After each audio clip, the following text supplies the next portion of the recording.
No 12º Congresso das Farmácias, a TSF promove o debate em torno da inovação no setor. O debate realiza-se no Centro de Congressos de Lisboa, onde decorre também a Expo Pharma, e é conduzido pela jornalista da TSF, Sofia Moraes. Boa tarde. No dia em que as farmácias se reúnem em congresso para debater a inovação no setor, a TSF promove a reflexão em torno das oportunidades que se colocam por estes dias à atividade farmacêutica e a todo o circuito do medicamento. Os anos da Troika deixaram marcas, mas pode o novo ciclo político, com um novo governo e um novo presidente, impulsionar uma mudança, se não de paradigma, pelo menos de modelos diferentes, com maior estabilidade na relação com os parceiros da saúde?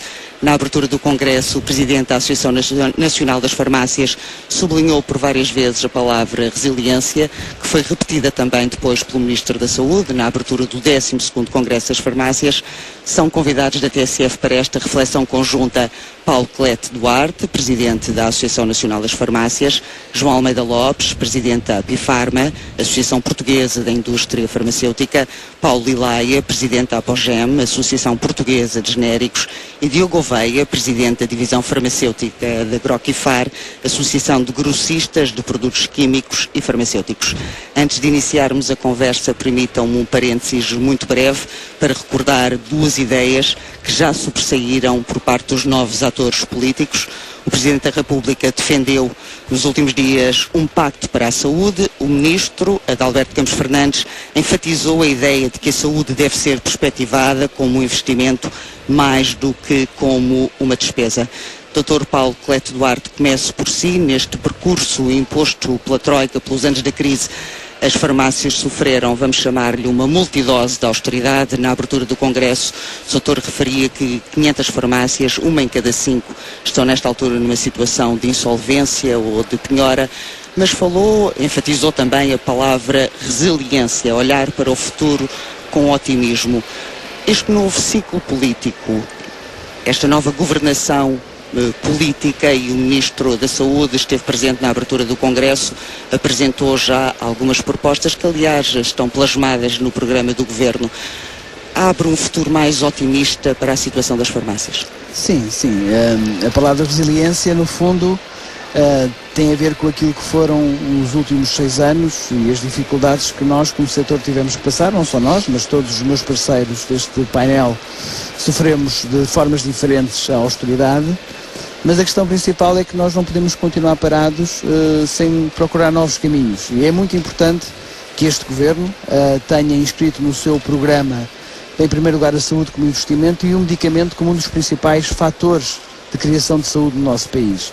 E a ideia de haver um pacto estável que permita aos agentes do setor e às farmácias em particular terem esta perspectiva de futuro, eu acho que é uma mudança de paradigma que ainda não mudou nada, mas é um sinal claro que não deve ser deixado de realçar e de cumprimentar o Governo e o Sr. Presidente da República por estarem a promover esse debate que, aliás, nós como agentes do setor, há muito tempo que chamávamos, não é? O Ministro não prometeu grandes reformas, prometeu sim mudanças pontuais nestes primeiros anos de governação. Depois disso, olhando para o contexto orçamental, pode ser que possamos ser mais estejamos mais financeiramente aliviados e sim introduzir outro tipo de reformas. No setor da farmácia em particular, já foi estabelecido um protocolo, até ao final deste mês prevê-se que fique fechado. Consiste exatamente em quê? O Ministro falou numa valorização da prestação de serviços por parte dos farmacêuticos. Consiste no fundo em nós conseguirmos determinar o valor que nós podemos trazer para o sistema, não é? E efetivamente há vários fatores que podem ajudar a trazê-lo. Primeiro logo, se gerarmos eficiência por uma melhor utilização dos medicamentos e do arsenal terapêutico disponível, e daí resultarem benefícios que trazem uma redução de despesa quer para o Estado, quer para os doentes, e com a intervenção farmacêutica nessa perspectiva, por exemplo, de maior utilização de genéricos, isso libertar recursos que possam ser utilizados noutras áreas e noutras inovações que estejam a chegar ao mercado. Em segundo lugar, numa maior integração da farmácia junto do sistema de saúde. Não faz sentido que nós funcionemos de coltas voltadas, nós os 4 como agentes do setor, mas nós também dentro do sistema de saúde, que eu não tenha uma forma rápida e expedita para resolver o problema específico de um determinado doente. E aquilo que nós queremos fazer e que o Ministro demonstrou disponibilidade para fazer é exatamente isso, de ver a farmácia como um ponto de rede do próprio Serviço Nacional de Saúde, que tenha acesso aos processos e aos mecanismos de referenciação, que eu possa, perante uma situação concreta, falar com o médico do doente e que ele possa falar comigo. E não só articulação a nível dos cuidados primários de saúde, falou aí no médico, presumo o médico de família, mas também dispensa de medicamentos hospitalares, o Ministro referiu medicamentos oncológicos, VIH. Estão as farmácias preparadas para essa dispensa e para o aconselhamento e o seguimento dos doentes? Estamos naturalmente e achamos que, e julgo que estaremos todos de acordo, como uma das principais inovações que podemos trazer ao mercado, qualquer medida que promova o acesso à terapêutica de forma preservando a qualidade e a segurança, nós estaremos sempre disponíveis e achamos que esta transferência pode melhorar muito a qualidade de vida das pessoas, respeitando naturalmente a confidencialidade e a liberdade de opção de cada um dos doentes, mas seguramente melhorar não só o acesso, mas também os resultados em saúde, porque nós acreditamos que a nossa proximidade seguramente fará melhorar a adesão à terapêutica destes doentes. E essa prestação de cuidados não significa um modelo novo? Existe já em muitos países com eficácia demonstrada, Reino Unido, Austrália. E temos visto, não é? Desde uma das coisas que temos visto neste congresso e ontem no simpósio científico, é que há muitas experiências que demonstram este valor e que este valor pode ser traduzido economicamente, primeiro em ganhos de saúde, e naturalmente depois disso numa justa compensação para as farmácias e para os outros agentes. O Dr. Paulo Cleto Duarte falou no aumento da cota de genéricos. Dr. Paulo Lilaia, presidente da Associação Portuguesa de Genéricos, estamos com uma cota de genéricos de 47%. Há ainda margem para progressão, porque o Ministro da Saúde também tem dito que se aumentarmos a cota de genéricos, e o objetivo deste Governo é chegar ao final da legislatura com uma cota de 60%, esse dinheiro pode ser canalizado para acomodar a verdadeira inovação. Mas é possível, porque houve uma estagnação no último ano. 47% de cota de mercado não lhe parece já um valor demasiado razoável para termos estas perspectivas ainda de chegar aos 60%? Podemos comparar-nos a países nórdicos ou a Alemanha? São realidades distintas ou essa comparação para si faz algum sentido? Muito boa tarde. A comparação faz sentido e o que os números demonstram é que Portugal está, em termos de Europa, com uma utilização média de medicamentos genéricos. Temos neste momento uma utilização de cerca de 47% em cota de mercado, mas o potencial é chegar a cerca de 65%. Portanto, ainda existe potencial da utilização dos medicamentos genéricos em Portugal crescer 40%. Essa utilização crescente, que é desejável e é compromisso do próprio Governo, deve ser feita não apenas para benefício dos próprios medicamentos genéricos e um crescimento apenas por si próprio, mas para libertar verbas que sejam para investir em inovação, que é absolutamente necessária. Em Portugal, para ter uma ideia, nós gastamos muito menos per capita em saúde do que gastam os países mais desenvolvidos da União Europeia. Gastamos cerca de metade de gasto total de saúde. O que quer dizer que vamos ter de ser muito criativos e muito eficientes para conseguir ter um sistema de saúde ao nível dos países mais desenvolvidos, com recursos económicos muito menores. E aí não há dúvida que os medicamentos genéricos têm sido uma alavanca fundamental em termos de poupança, e que no futuro, com muita inovação que vem aí, a nível hospitalar e a nível de ambulatório, uma utilização crescente de medicamentos genéricos, em paralelo com os países mais desenvolvidos, vai ser fundamental para que os cidadãos possam ter acesso a um sistema de saúde de alto nível, com a qualidade que as pessoas estão habituadas, e os resultados em saúde em Portugal são comprovadamente muito positivos. Mas o desafio para o futuro é um desafio muito grande e vai exigir muita criatividade e muito empenho de todos os intervenientes. Os preços não podem continuar a baixar dos genéricos, porque têm baixado significativamente nos últimos anos. Isso é reconhecido. O preço médio dos medicamentos genéricos entre 2008 e 2015 desceu cerca de 70%. Portanto, é perfeitamente claro e aceito que não existe mais margem para... Em farmácia de ambulatório, porque a minha hospitalar ainda desceu mais, não é? Cerca de 90%. Exatamente. A nível hospitalar, ao final de 2 anos, o preço dos medicamentos que perdem patente, dos medicamentos genéricos, a redução é quase de 90%. E, portanto, se queremos que estes medicamentos continuem a existir e que as empresas tenham capacidade de continuar a lançar novos medicamentos genéricos e com isso continuar a gerar poupança, há um mínimo necessário para que as empresas sejam sustentáveis e que possam continuar a sua atividade. Mas nós, indústria de genéricos, também gostamos muito de dizer que somos a favor da inovação, porque esse é um facto. A inovação é fundamental. É necessário encontrar o equilíbrio adequado entre a inovação e os medicamentos genéricos. E com o conjunto desses dois medicamentos, tirar o melhor que o sistema de saúde pode dar para as pessoas. Em Portugal, achamos que o caminho que tem sido feito com os medicamentos genéricos, no geral, foi positivo. O último ano em particular foi negativo porque há uma estagnação, até com alguma tendência de decréscimo de utilização de medicamentos genéricos, e isso naturalmente nos preocupa muito e deve preocupar o Governo e os cidadãos. E deve exigir novas campanhas públicas de divulgação. Exatamente. Uma das coisas que continua a ser importante é mostrar, é falar com as pessoas, e as pessoas, falamos dos cidadãos no geral, mas também de todos os profissionais de saúde, de todos os benefícios de uma maior utilização de medicamentos genéricos. Dr. João Almeida Lopes, para si duas questões. Primeiro, falou-se de orçamentos e mudança de paradigma, e eu recordo-me sempre da mudança de paradigma no orçamento da saúde, de orçamentos plurianuais que o doutor tem defendido há variedíssimos anos. Essa é a primeira. A segunda tem a ver com o mercado dos genéricos. Se o aumento para 60% que o Ministro propõe até ao final da legislatura lhe parece razoável, ou se já atingimos uma cota suficiente para o mercado e para a realidade portuguesa. Comecemos por esta segunda parte dos genéricos, já vamos ao orçamento e à mudança de paradigma orçamental, de financiamento da saúde. Boa tarde. A questão relativamente a essa matéria, eu poria da seguinte maneira. Nós, para termos genéricos, é porque um dia tivemos medicamentos inovadores, um dia tivemos originais, que com o passar do tempo, de facto, ganharam a condição de genéricos.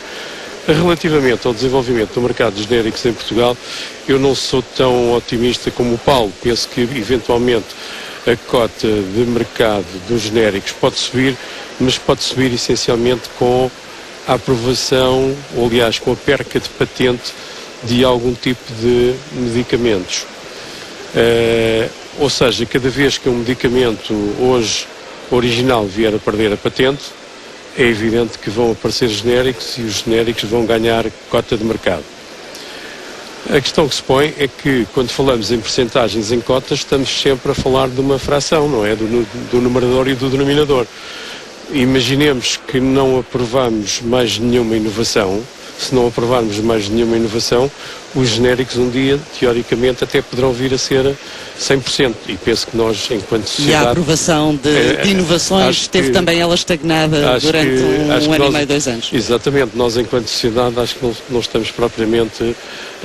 nós estamos indiferentes à inovação. É importante que a inovação entre, e o Paulo referiu muito bem, que de facto estamos perante um novo governo, um novo presidente, eu diria efetivamente um novo paradigma, uma maneira diferente de olhar para estas matérias, e é de facto muito gratificante ouvir o Sr. Ministro referir-se à saúde como um investimento, coisa que obviamente, termo que nós obviamente privilegiamos todos.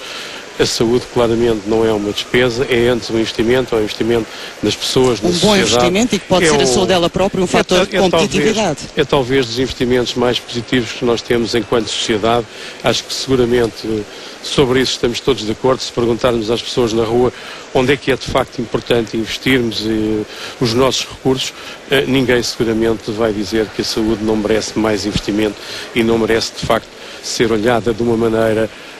eu diria, uma maneira nova também, um tempo novo de olhar para a saúde, na medida em que estamos perante uma onda de facto entusiasmante de inovação, de novas tecnologias, nomeadamente medicamentosas, e nós enquanto pessoas vamos querer ter acesso a isso. Isso vai ter impactos extremamente positivos sobre a vida de todos nós e daqueles mais idosos que estão lá em casa. Essa é que é realmente a realidade e não nos podemos esquecer disso.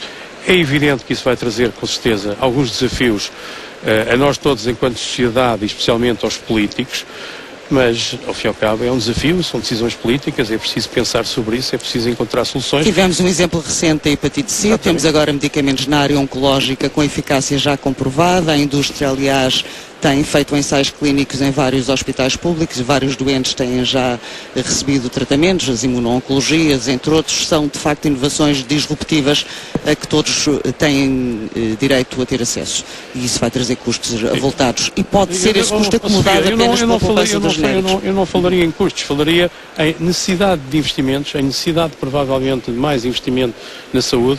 A saúde como uma área que basta olhar para os números, quer da União Europeia, quer da OCDE, e claramente a saúde vai necessitar de maior aplicação de recursos no futuro.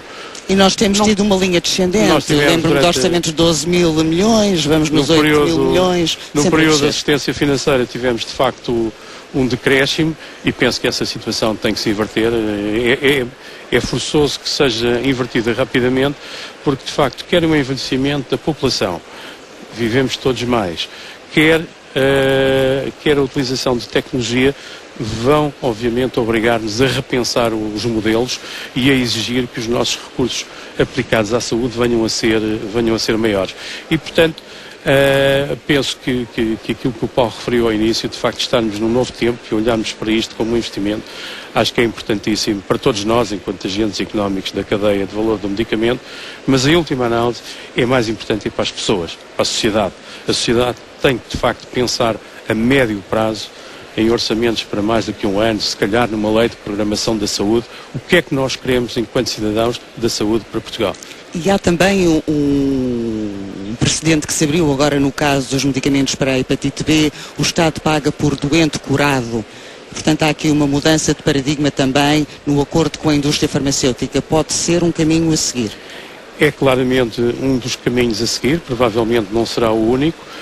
Acho que estamos todos, com certeza, a aprender e a equacionar novos modelos, mas parece-nos extremamente interessante e inteligente que efetivamente se pense em que aquilo que investimos em saúde esteja condicionado, se calhar, e de alguma maneira seja proporcional aos resultados que se conseguem tirar desses investimentos em saúde. Ou seja, privilegiamos talvez os resultados mais do que a simples equação quantitativa de quantos tratamentos é que fizemos. Queremos resultados, queremos as pessoas tratadas, queremos que as pessoas vivam mais e melhor. Em última análise é esse o nosso objetivo, diria eu, como cidadãos e, portanto, será com certeza da sociedade em geral. Os ouvintes da TSF começam a ouvir um ruído de fundo. Nós estamos a fazer este debate na Expo Pharma, num dos pavilhões da Expo Pharma. Começa a chegar mais gente. Esse é o motivo pelo qual começa a entrar aqui na nossa conversa também um ruído de fundo, um ruído de sala dos visitantes que pelos vários pavilhões vão visitando a Expo Pharma, maior certame da farmácia dedicado aos profissionais em Portugal. Dr. Diogo Gouveia, presidente da divisão farmacêutica. Tem aqui 3 farmacêuticos. O único que não é farmacêutico é o Dr. João Almeida Lopes. Eu sou farmacêutico honorário. Farmacêutico honorário, muito bem. Então, 2 mais gestão e economia. 2 mais 2. Também não sou farmacêutico. Muito bem, feita a correção. Dr. Diogo Gouveia, presidente da divisão farmacêutica da Groquifar, sei que gosta de dizer que olhar para o futuro tem de ser com otimismo. Neste contexto de resiliência, deixe-me aproveitar a sua palavra, Dr. Paulo Cleto Duarte, como é que materializa este otimismo? As empresas tiveram de reestruturar-se durante estes anos, não é? De encontrar também elas soluções inovadoras. Enfim, a distribuição é o setor invisível no meio da cadeia de valor do medicamento. A indústria produz um medicamento, em termos físicos, a farmácia presta um serviço que é a dispensa desse medicamento ao utente. O distribuidor não é visível para o cidadão comum, mas tem de facto aqui um papel extremamente importante na cadeia de valor do medicamento. Eu diria que o desafio é, estando criada uma rede de proximidade nas farmácias e estando criada uma distribuição altamente eficiente, com índices tecnológicos extremamente elevados a nível mundial, portanto o desafio é tentar aproveitar essa cadeia de proximidade e desenvolvê-la cada vez mais. E que pode ser aproveitada também pelo Serviço Nacional de Saúde? Sem dúvida. Daria 2 exemplos relativamente a essa questão. Sem dúvida que há alguns medicamentos que atualmente são dispensados a nível hospitalar que fará sentido, numa questão da acessibilidade do doente, que possam passar a ser disponibilizados nas farmácias comunitárias e um desafio que também temos lançado reiteradamente aos nossos governantes, que é as nossas carrinhas de distribuição passam diariamente várias vezes às portas dos hospitais, dos centros de saúde e sem dúvida pode ser um parceiro logístico também na otimização dos recursos do Sistema Nacional de Saúde. As vossas empresas, falou no parceiro invisível, sofreram com a crise a montante e a jusante, não é? Por um lado, a situação de insolvência ou de penhora das farmácias vem dificultar a cobrança, com processos judiciais abertos por vocês. Há uma redução também das margens de comercialização. Há aqui uma dupla penalização por parte dos distribuidores. Eu costumo dizer que nós estamos ensanduichados no meio da cadeia de distribuição e sofrermos os males, quer a montante, quer a jusante, quando eles existem. Sem dúvida tivemos aqui 2 fatores desde 2010 que afetaram o mercado da distribuição. Por um lado, o mercado do ambulatório de medicamentos reduziu praticamente 30% em valor E as margens também, quer da distribuição, quer das farmácias, quer da indústria, também foram reduzidas ao longo destes 5 anos. Portanto, foi um processo de ajustamento extremamente severo. Obviamente que cada um de nós no nosso setor teve que se adaptar, mas o impacto que teve em termos económicos e financeiros foi muito gravoso para as empresas de distribuição, na sua relação com as farmácias, que, como sabemos, acumularam processos de insolvência e de falência enormes. Esse problema não está ultrapassado, portanto temos que ser realistas. O Governo tem que ter conhecimento que qualquer medida adicional de redução terá um impacto ainda mais gravoso, porque nós temos um passado recente para recuperar e necessitaremos de muitos anos para recuperar esse passado recente e para que tenhamos empresas sustentáveis e com capacidade de crescer e capacidade de dar resposta quer à indústria, quer às necessidades das farmácias. Dr. João Almeida Lopes tem vindo a celebrar vários protocolos, acordos com sucessivos ministros da Saúde para a redução da despesa pública com medicamentos. Acaba de assinar novamente um novo protocolo, desta feita comprometendo-se com uma redução de 200, ou uma poupança de 200 milhões de euros para uma despesa estimada de 2 mil milhões de euros com medicamentos. Há 1 ou 2 anos já tinha dito que não é razoável a indústria continuar a este caminho. Ainda assim, dá aqui um espaço de manobra para que se possa... Eu não queria falar em sustentabilidade, porque os últimos debates têm falado de sustentabilidade. Gostava mais de centrar o debate na competitividade, mas... A questão que refere relativamente aos acordos, os acordos dos últimos anos são essencialmente idênticos. Ou seja, nós não temos vindo a assinar acordos para reduzir o investimento do Estado em medicamentos. A questão é tentar, são acordos que de alguma maneira tentam equilibrar e, portanto, ao fim e ao cabo, dar alguma sustentabilidade ao Serviço Nacional de Saúde. Como sabe, a raiz do problema reside no facto do Sistema Nacional de Saúde, sobretudo nas verbas destinadas ao medicamento, está subfinanciado. Ou seja, faltam recursos no orçamento da saúde para a cadeia de valor do medicamento, não é de agora, é de há desde vários... que nasceu. Não direi isso, de há vários anos esta parte. Não nos podemos esquecer que o Serviço Nacional de Saúde, salvo erro, nasceu há 40 anos, não é? E, portanto, os primeiros anos isto não aconteceu. Este subfinanciamento é bastante mais recente. E a questão de fazermos acordos e tentar encontrar um equilíbrio, obviamente que também se prende um pouco com a situação do país e as dificuldades orçamentais do próprio país recém-saído de um período de assistência financeira. Mas a questão que se põe, não nos podemos esquecer, é que se os recursos para medicamentos em período normal, digamos assim, para um investimento corrente já eram escassos, o dinheiro já não chegava. Hoje em dia, em que estamos perante a entrada de diversas inovações extremamente boas, extremamente positivas, extremamente disruptivas para a vida das pessoas, por maioria de razão, esse investimento, esse montante que o Ministério da Saúde tinha para esse investimento torna-se ainda mais insuficiente. E é isso que temos tentado afirmar e reafirmar em diversos fóruns. Pensamos que é inevitável que o país tenha que fazer algum debate sobre esta matéria, tenha que encontrar caminhos. Já sugerimos, por exemplo, a alguns membros do Governo e em alguns fóruns da Assembleia da República que fosse, por exemplo, pensado um fundo para inovação. Imaginemos um fundo financeiro para os próximos 2 ou 3 anos, incluindo o ano corrente, em que possamos ter, de facto, uma verba que permita disponibilizar às pessoas os medicamentos novos que resolvem problemas que os antigos não resolviam. É disso que estamos a falar. Acabando com os vetos de gaveta que aconteceram durante... Se quiser, as palavras são suas. Mas são suas, Dr. João Almeida Lopes. Noutro contexto, eventualmente.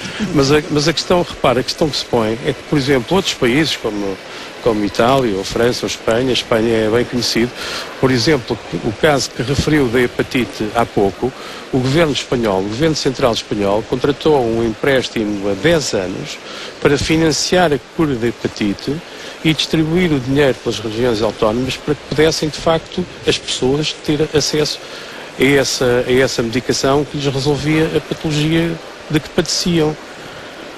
Esse é que é o problema.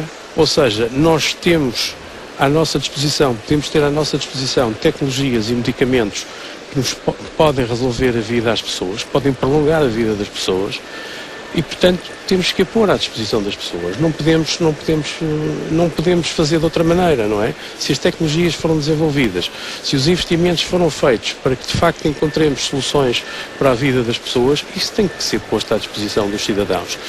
E se um orçamento que é claramente já subfinanciado, não se chega sequer para os investimentos correntes, temos que pensar em soluções. Nem para as despesas, porque continuam as dívidas a existir e com prazos de pagamento pouco razoáveis. Gostava só de fazer um comentário muito curto na sequência do que o João Almeida Lopes dizia, que é, eventualmente, o próprio modelo de financiamento financeiro da saúde pode ter de ser feito de maneira diferente, que é, em alguns casos, um novo medicamento que se toma, o caso da hepatite C é um caso interessante, tem um impacto a 20, 30, 40 anos sobre um conjunto alargado de pessoas, mas o custo é hoje.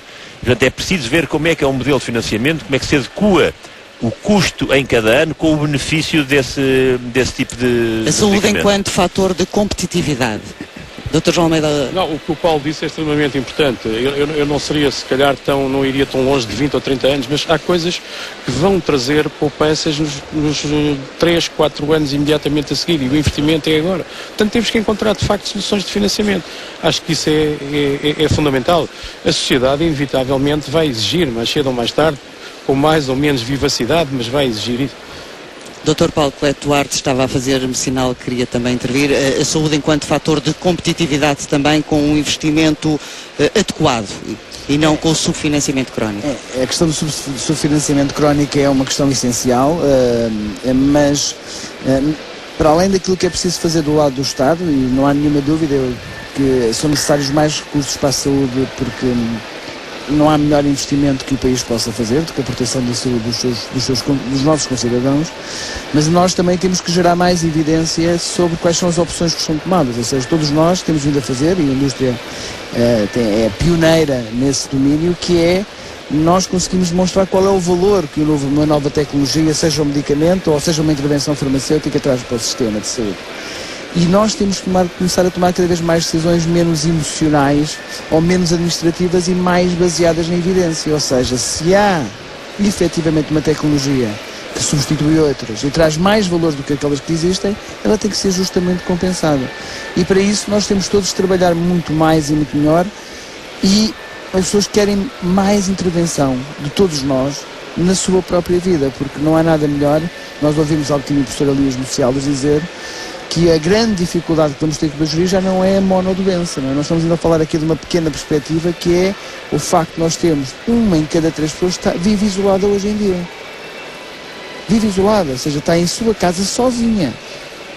E isto é um problema dramático e é multidoente, ou seja, tem 4, 5, 6 situações patológicas diferentes e utiliza medicamentos diferentes para lidar com estas situações. Portanto, e nenhum de nós sozinho, nem o medicamento A ou o medicamento B, nem o farmacêutico, nem o médico, nem o hospital, nem o centro de saúde, nem o medicamento genérico, nem a distribuição, que vamos resolver sozinhos o problema. Ou nós abordamos a saúde de uma lógica mais transversal e resolvemos as necessidades específicas daquela pessoa, ou então nós vamos ter um problema grave para resolver. É que nós vamos aumentar, nós vamos melhorar pessoas, não é? A sua saúde vai melhorar, mas depois, do ponto de vista social e do ponto de vista da continuidade da proteção da sua saúde, o que é que lhe vai acontecer? E nós não podemos perder estas duas dinâmicas tudo o que seja trabalharmos em conjunto, eu não tenho a mínima dúvida que vai reduzir o desperdício que ainda existe no sistema, porque claro que podemos fazer melhor, nós também temos todos a noção que é possível fazer mais e melhor, e nós, farmácias, temos essa noção clara. Trabalhar em conjunto nas parcerias entre privados, mas também trabalhar em conjunto com os... É nessa perspectiva do Dr. Paulo Cleto Duarte. Quando olhamos para os medicamentos hospitalares, estamos todos de acordo da oportunidade de acesso e de promoção da saúde que ele pode trazer.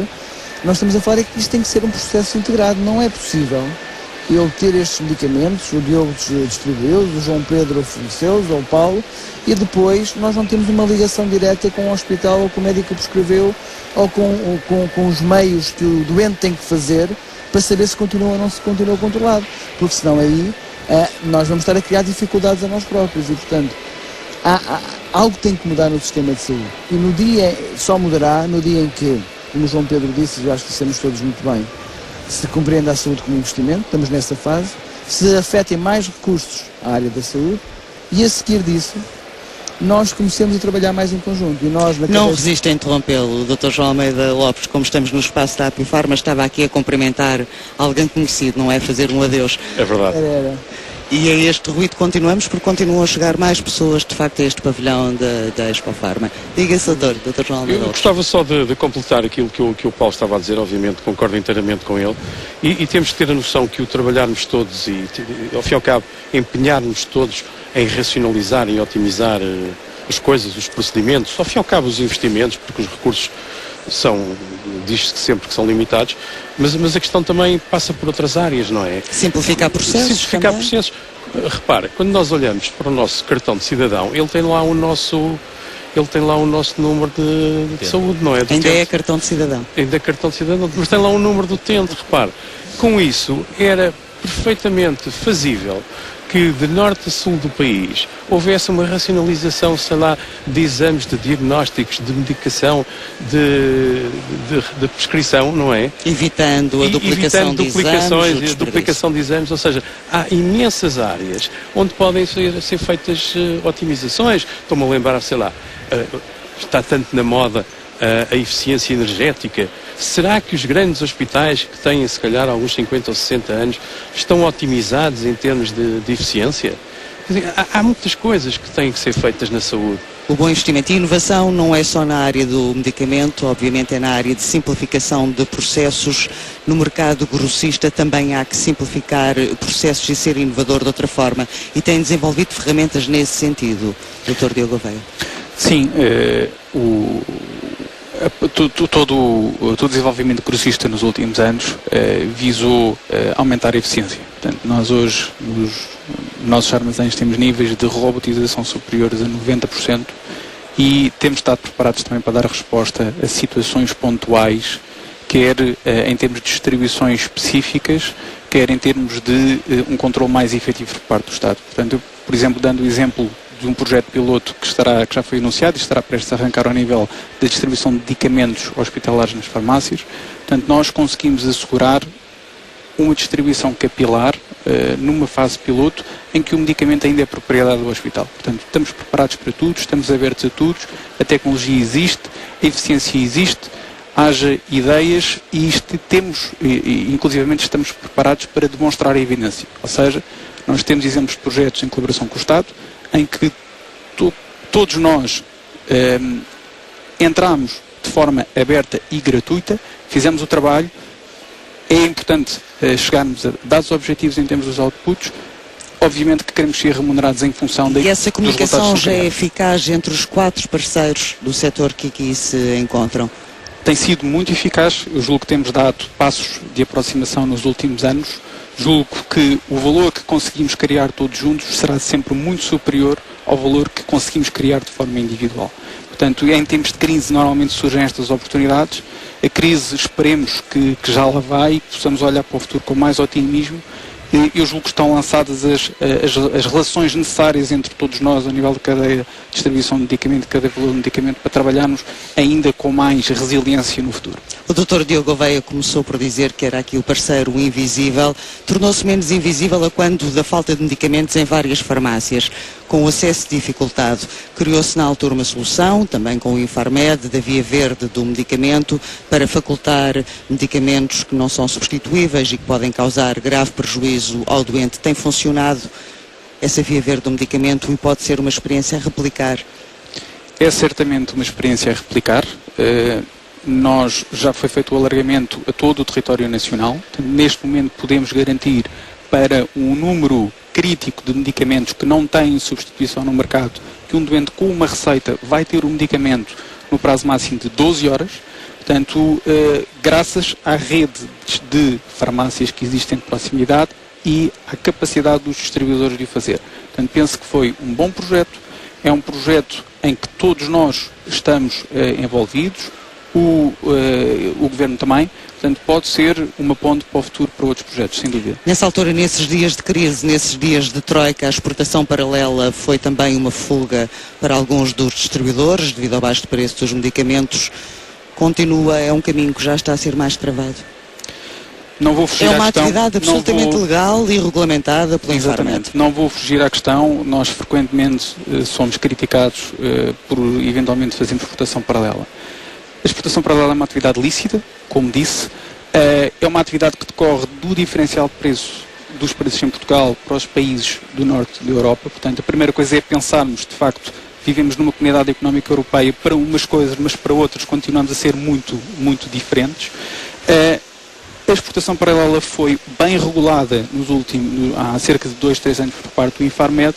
Cada distribuidor que queira fazer uma exportação paralela para outro país tem que pedir uma autorização ao organismo regulador, em Portugal o Infarmed, e só se tiver essa autorização... A quem compete avaliar as necessidades do mercado. mercado. Só o Infarmed é que tem visibilidade total sobre o mercado, farmácias, distribuidores e indústria, e pode condicionar ou não uma atividade que é lícita. A falta de medicamentos no mercado tem muitos outros fatores, além da exportação paralela, não temos tempo para os enumerar todos, mas problemas que vão desde a produção à distribuição e à dispensa.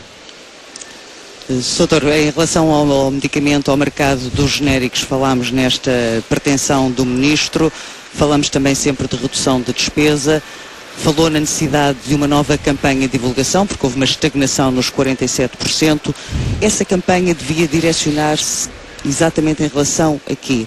Mostrando novamente a evidência de que o princípio ativo é o mesmo, de que a eficácia é a mesma. De que forma deveria ser materializada essa campanha? Nós continuamos a achar que é muito importante que as pessoas encarem e utilizem os medicamentos genéricos como uma coisa positiva. Até preciso explicar às pessoas, continuar a falar, que a qualidade, a eficácia e a segurança dos medicamentos genéricos é a mesma dos outros medicamentos. Está absolutamente demonstrado cientificamente que assim é. Mas é também importante dizer às pessoas que uma maior utilização de medicamentos genéricos vai levar a que exista um melhor sistema de saúde. Porque vai levar a que a utilização e que a distribuição da aplicação dos recursos que existem no sistema de saúde seja feita de uma maneira mais eficaz e por isso as pessoas vão tratar-se com os medicamentos genéricos quando continuarem a ser os medicamentos mais indicados para as suas patologias, mas vão ter acesso a alguns medicamentos que só existem, medicamentos inovadores de preço mais elevado e que têm vantagem nesse tipo de medicamentos. Portanto, mais uma vez insistimos que é a combinação adequada entre a utilização de medicamentos genéricos e de medicamentos inovadores que faz com que cada um de nós tenha o melhor acesso ao sistema de saúde. A nossa convicção, enquanto Apogen, Associação de Medicamentos Genéricos e Biosimilares, é que Portugal terá de fazer o caminho para que em cada 100 embalagens de medicamentos utilizadas, cerca de 75 sejam medicamentos genéricos. E os outros 25 é aquilo que é realmente inovação, produtos que são mais eficazes do que os medicamentos genéricos e por isso devem ser utilizados. E também nos parece é que vai ter de haver vamos ter de reinventar o sistema de saúde na próxima década e que nisso eventualmente os problemas que falámos de isolamento, de acesso, a tecnologia vai ter um papel absolutamente fundamental. Eu li no outro dia... Há aqui um acenar de cabeças de sentimento por parte dos restantes convidados. Eu li no outro dia um artigo de uma grande empresa consultora global onde identificou que havia aplicações, portanto as apps que nós utilizamos nos nossos smartphones, nos nossos telefones, há neste momento 165 mil aplicações desenvolvidas para a área da saúde. Nem todas naturalmente vão vingar, mas se calhar vai haver uma dúzia de aplicações que vão ser fundamentais, por exemplo, para, vamos se calhar usar uma pulseira que nos vai monitorizar uma série de indicadores de saúde.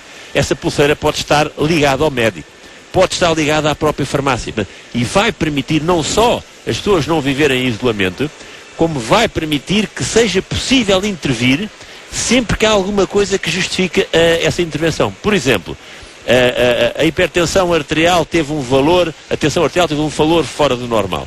Se nós tivermos um monitor, isso vai ser possível que a própria farmácia, o próprio médico, tenha essa informação e intervenham rapidamente. Portanto, são um conjunto de coisas criativa, é preciso muita criatividade, aproveitar toda a tecnologia que está a chegar para que o sistema de saúde seja melhor e seja feito de acordo com os recursos que nós temos.